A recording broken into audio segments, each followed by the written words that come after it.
back. We're here with Dr. Christen Cooper, who is the head of Pace University's Nutrition and Dietetics program. Christen, thank you so much for coming on the podcast. I'm so excited to dive into your expertise, your journey, so thank you so much. You're most welcome. Great to be here. Yes, so we're going to dive right into it. What do you think makes our food so toxic nowadays? Oh gosh, there's a million components to this, right? And as I teach public health nutrition, in the history of food, to my students, there's a lot to consider, right? Look at after World War I and World War II, okay, women who were the main, people who made meals for families, right, were convinced by corporations, right, that they didn't have time to cook, that they needed, instant meals, right, and therefore we came up with Aunt Jemima pancake mix and Nathan's hot dogs and all this kind of stuff were rolled out, convincing us, right, that we didn't have time to cook. And if you look at the data today, Americans spend about 5 hours a day on leisure, which is, internet scrolling, watching TV, and other leisure activities, right? We spend about 45 minutes, on cooking, okay? So it's not that we don't have time to cook, it's that we don't cook, right? Because our recognition of the importance of that has been reduced, right? So what's toxic? For me, number one that's toxic is not sitting down anymore as a family for meals, right? That's the number one, because even more important than the actual ingredients in a meal, the nutrition, is that togetherness that we shared as families, right? And that exchange about life and what was going on at work or at school and this, that, and the other thing was what was really, I think, most important surrounding meal times. Also, secondly, toxic is this focus on processed and ultra processed foods. And if you think about this, like it's not any one person's fault or any it's not our fault as parents. I think parents, we blame ourselves, right, for not serving the right foods. But we've come into a society now where everybody's at sports practice, right, or a dance practice, and we're at work, and we're trying to make some kind of meal pattern work for kids.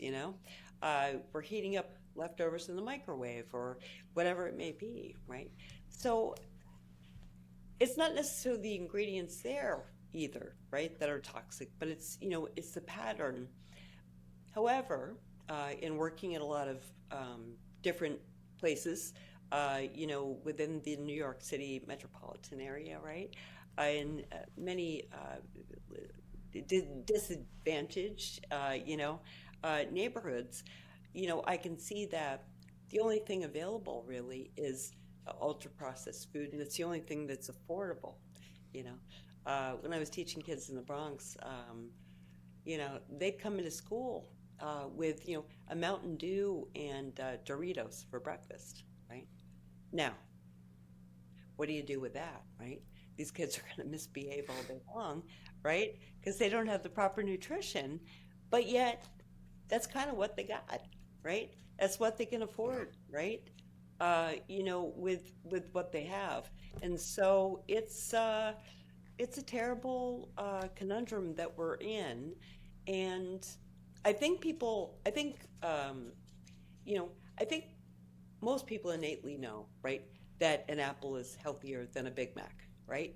But Yeah. it's how do we get there, right? How do we get there, given our life, constraints and so forth?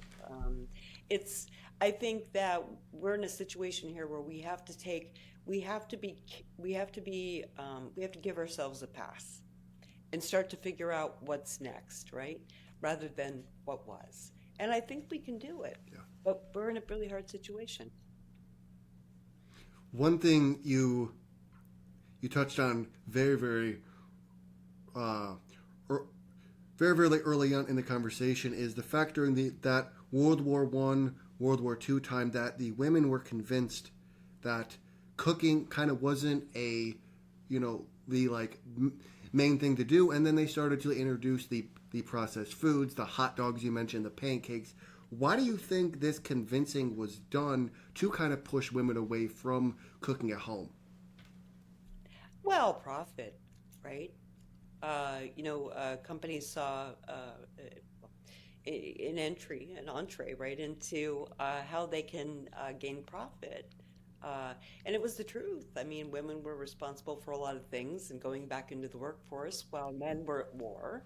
Um, that, obviously had an impact on family meals, but it was that at that time, you know, that we had this kind of shift, right, in our food system and sort of, what was expected of, what we were cooking at home, and so forth. And then shortly to follow that, right, we had the 50s, a time of prosperity, right, where, we had highways and byways being built, right, that were meant, to give families recreation. Look at you take, the Merritt Parkway here, or, the parkways that go out to, say, Jones Beach on Long Island, right? These were designed for families to joyride and have, convenience foods along the way. Right? This became a really big part of American culture, and it's still the signature, really, right, of a lot of our Yeah. culture, and even in California. We have this kind of culture, and so it's been sewn into the fiber of being American. Yeah at this point. And so I think that's a big part of it too, the cultural adopt, adaptation, right, to such foods. So, Yeah, absolutely. And another thing I think a lot of Americans kind of struggle with is when it comes to the food labels, or it comes to things being sugar free, or things being, like diet.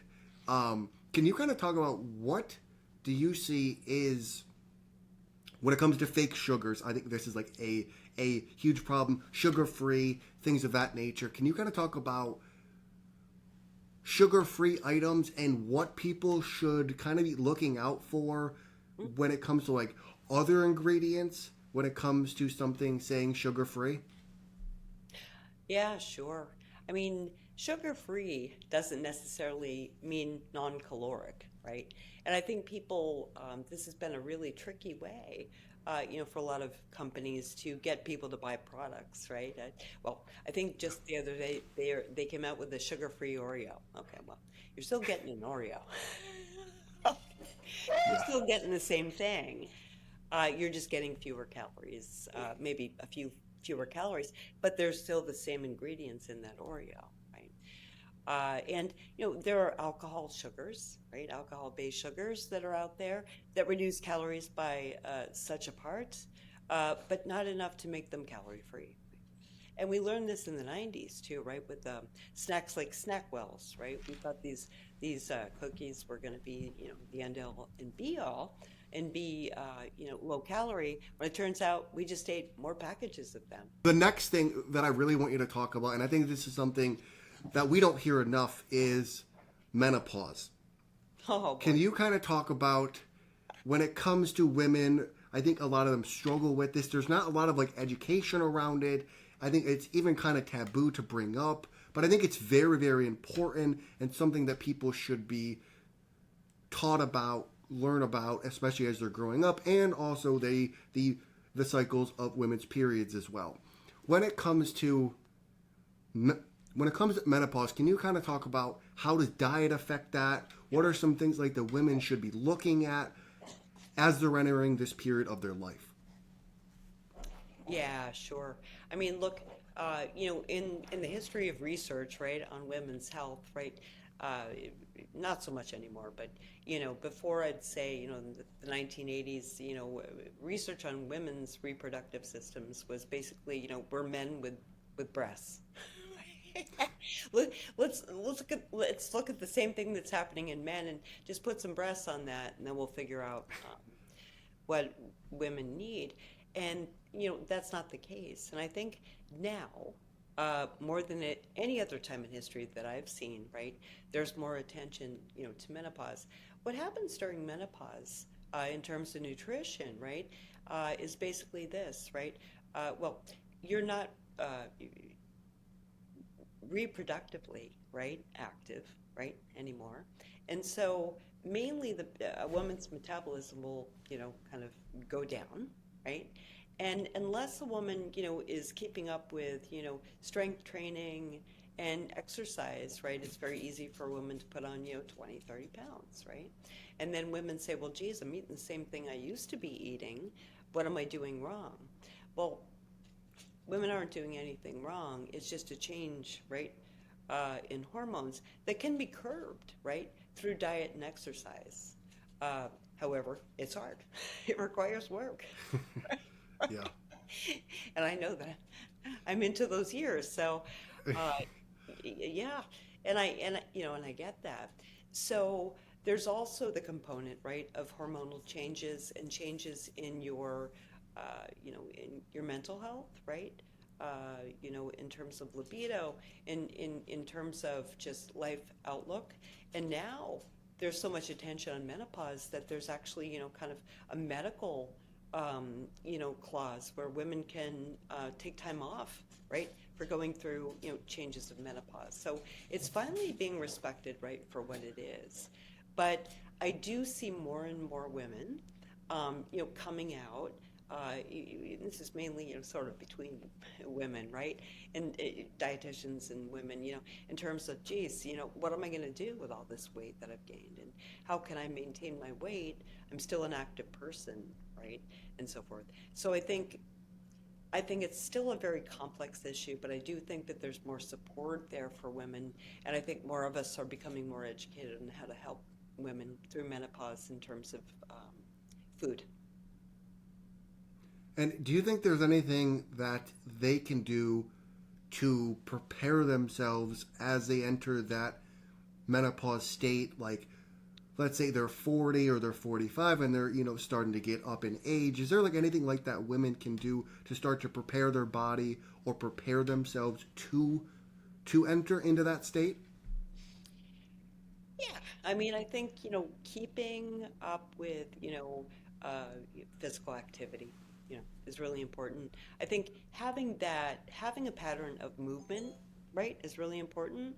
Being able to go out and, weight-bearing exercise, right, especially for someone who's in the aging stages, right, is really important. Even just to go out and walk, right, power walk or jog or, jump rope or whatever it is that you want to do, just to put that body weight, right, on the ground can help you maintain your bone mass, which is very important, during menopause.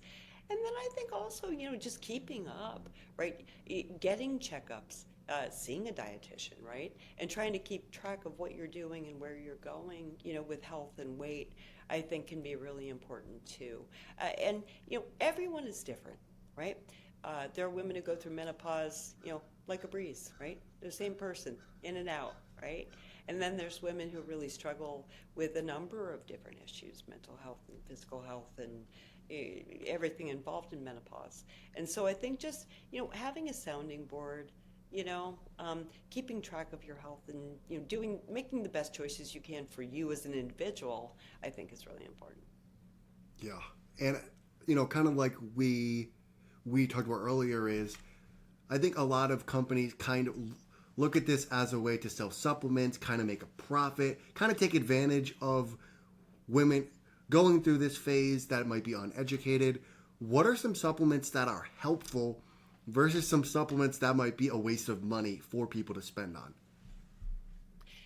Yeah, sure. I'm not a huge supplement person, right? Being a dietitian, I want people to eat real food, right, Yeah. to build their vitamin and mineral and antioxidant, needs.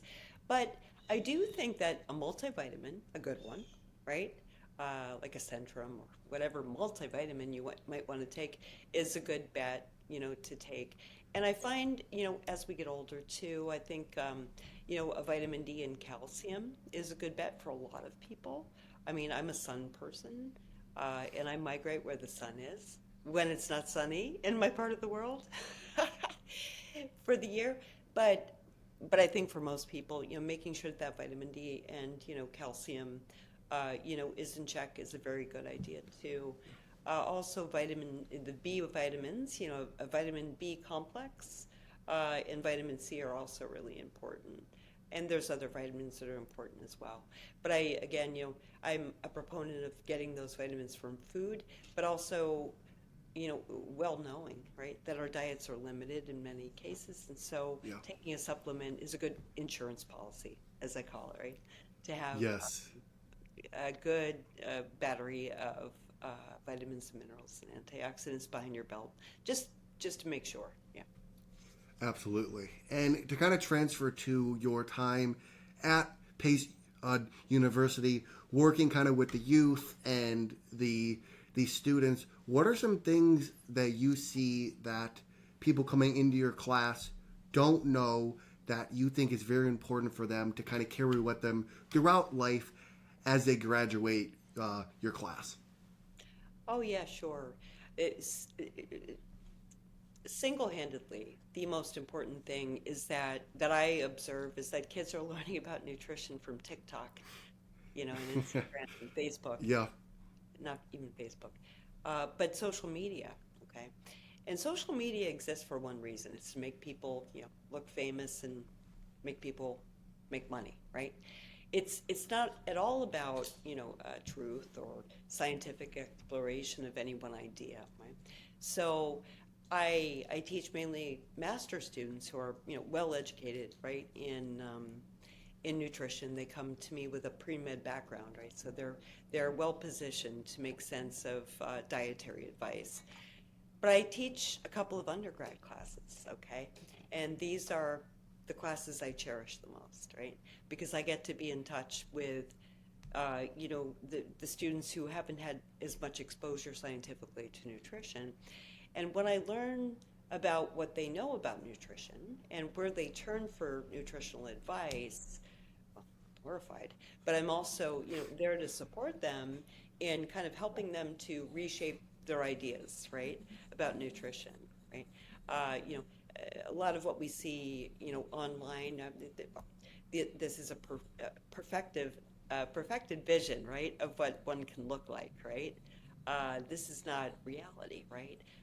You can't live for, a month on a cabbage diet, okay? You can't do that, right? And stay healthy, right?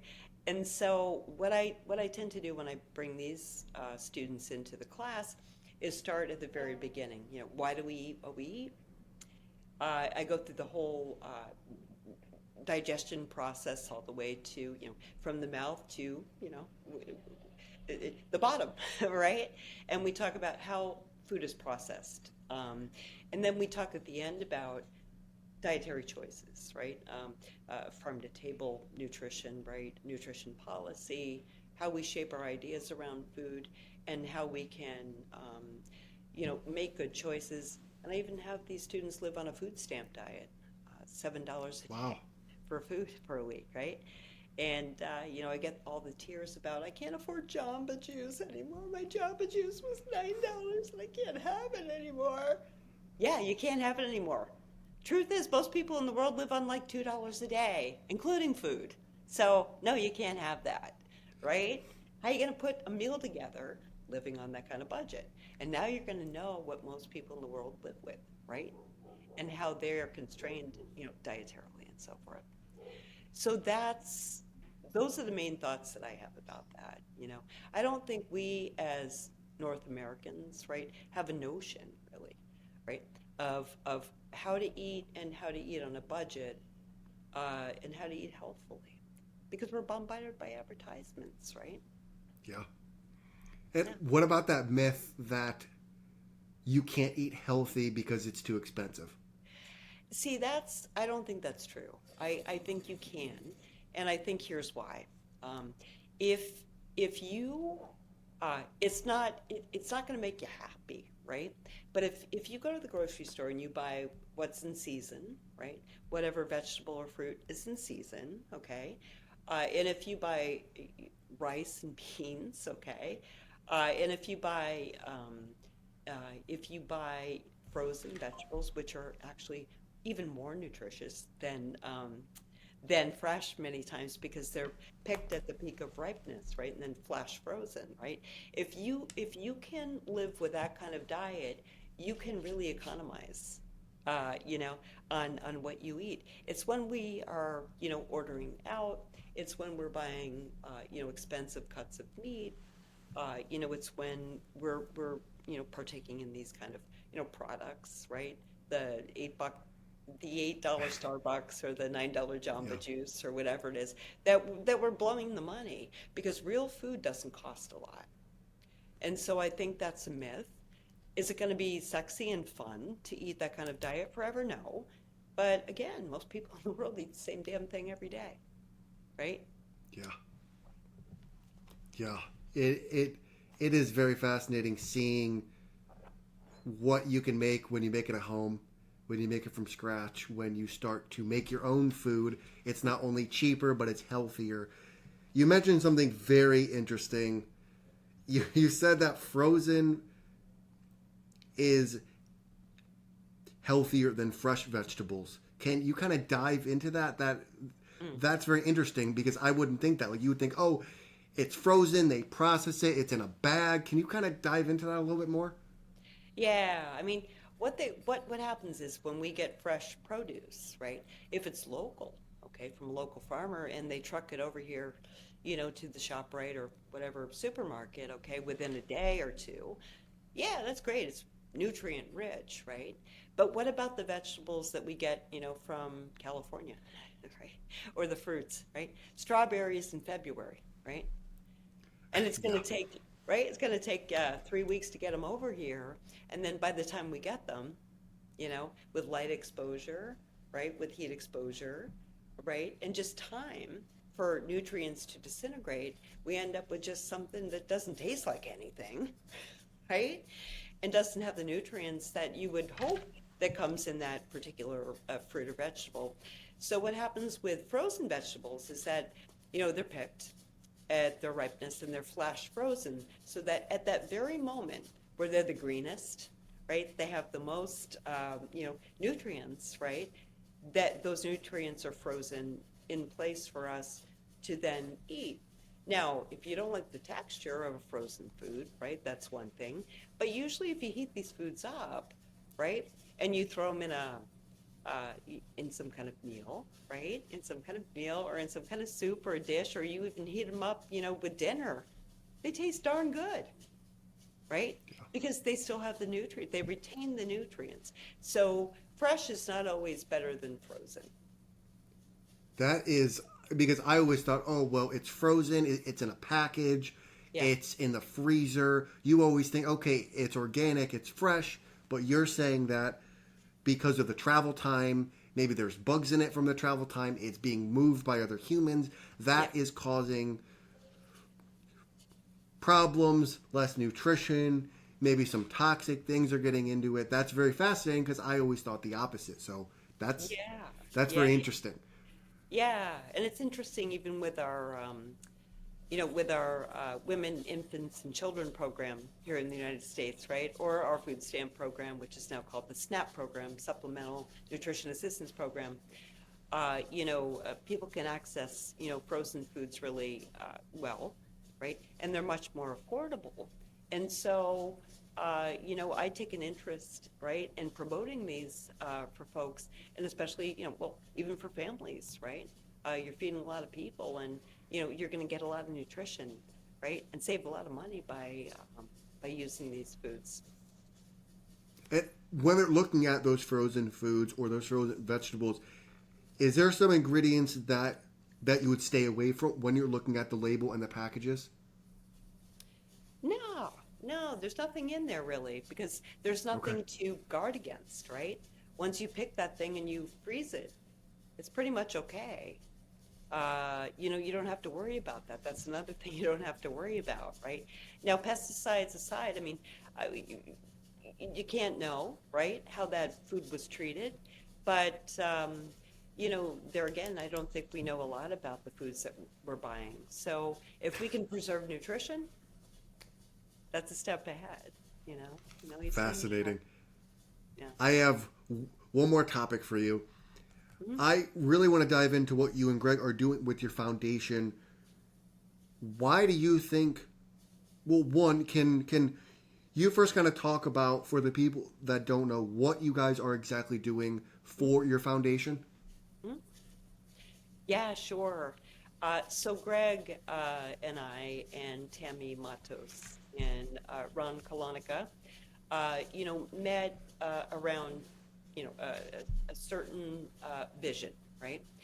And it's part of what Greg has envisioned for a long time, and it's part of my research, which has mainly focused on, the nutrition among young children. And I look at, parents' influences and teachers' influences, right, on what kids eat and so forth. So what we discovered, and it coincides with my research, is that, you know, schools are the optimal places for nutrition education, right? Um, uh, we have gone very far afield, right? From, may it be civics classes where, back in the 60s and 70s, right? You learned how to be a responsible citizen, right? And one of those was knowing how to run a household. And part of that was knowing how to eat, right? Our profession in dietetics stemmed out of that, uh, you know, home economics, right? Sphere, okay? Partially out of Florence Nightingale, the nurse, and partly out of this whole idea of, hey, you got to learn how to run a household and make nutritious meals, right? So that's part of where it came from. And then, in my further research, looking at how, kids interact with parents and then especially with teachers around nutrition. I looked specifically at a lower income population, the Head Start population, right, of kids in the United States. And I interviewed 660 preschool teachers on how they go about encouraging, healthy foods to kids, and realized that, there's such gaps, right? Not all teachers feel comfortable enough in their own knowledge about nutrition to teach nutrition, even though they want to model it and they want the kids to eat healthfully, right?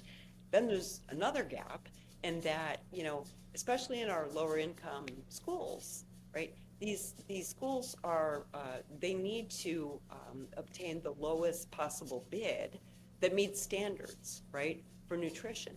So you end up with these kids getting, brown broccoli, right?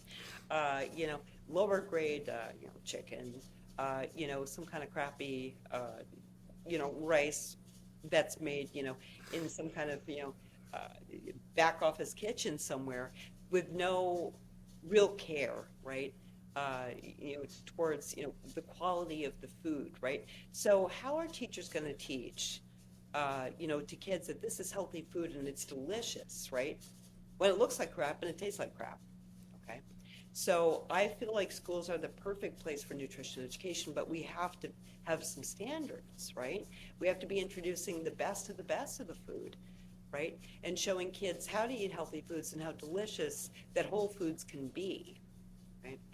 Rather than, just having kids live off, junk foods, which taste good because our palates are now used to them, right? Especially kids.